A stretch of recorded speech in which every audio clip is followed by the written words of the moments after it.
So now we're on the mat. And after you chant, I would like to share with you a practice that includes the traditional format of Kundalini, which begins with warm-ups and continues with a kriya or two and ends with a meditation, savasana, chanting out.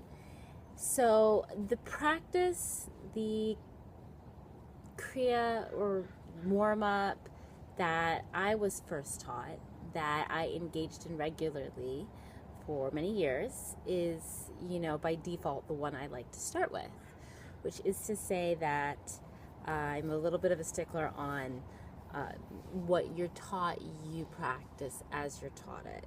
A lot of people like to integrate. I'm an integrative person. I do Qigong, EFT, Jitsu. In my morning practice, I like to integrate so many things, but in the case of Kundalini and with actually all the other fields, I like to keep them intact in and of themselves. These are 1,000-year-old practices. They had, an idea about how they should be done. So I respect that. And only in fields where it's encouraged to kind of tweak and integrate do I. I will explain a little bit more about which practices can be tweaked and how you can kind of pick your own workout. But certain things go together. This one is one of the ones that stands apart. You can kind of do it whenever, but it's encouraged to do it as part of your warm-up. So I'm going to start with cat-cow, which is a basic yoga move. A lot of people know it. So we're going to get on all fours like this, tabletop position. And I want to show you a couple things. One is my hands. This is going to be a little tricky.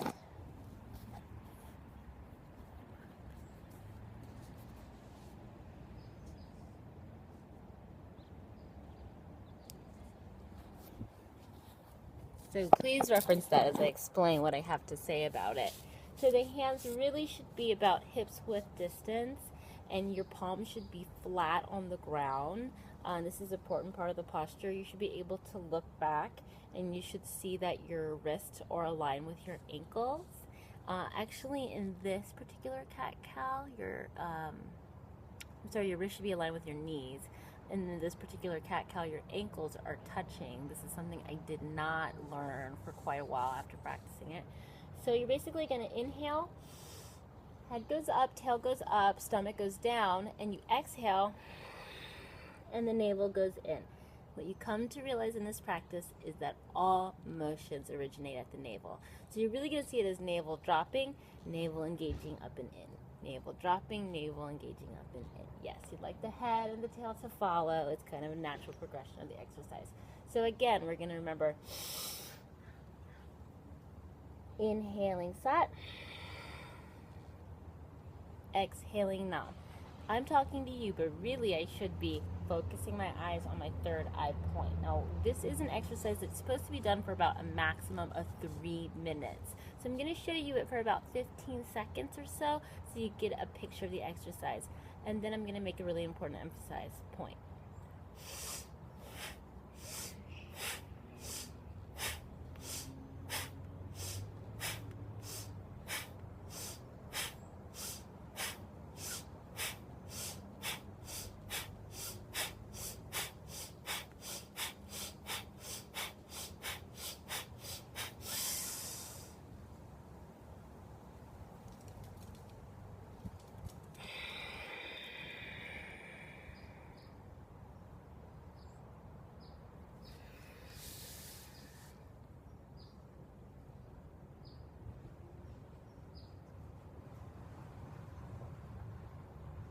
Now, as I ended that practice, my palms were pressed into prayer,